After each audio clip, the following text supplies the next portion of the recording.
Ito. Oh, Janet to. Hindi yung TikTok. Hi, Janet. Say hello. Not TikTok. Say hello, Janet.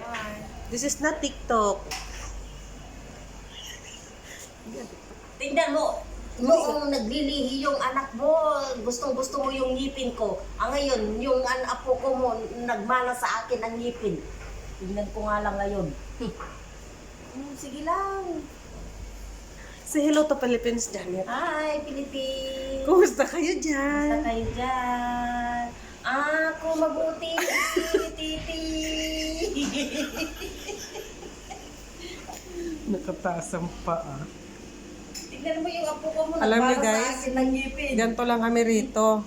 Wala kasing bakanting upuan. Isa lang yung upuan. Kaya yung baitang, yun yung inupuan. Ayan. Diba? Ito yung buhay sa abroad. Pag hindi ka pwedeng paupuin sa upuan, maupo ka sa hagdan, sa baitang, bakante. Pag uwi mo ng bahay, anong nangyari sa'yo? Prut! Dito sa abroad, walang arte-arte. Walang kaarte-arte, guys. Kahit saan pwede umupo-upo ka kasi mahirap yung nakatayo lagi. So, thank you for watching. Ito lang yung ating vlog ngayon. Update ko lang yung buhay namin dito sa abroad. Ang aming upuan ay ang hagdanan.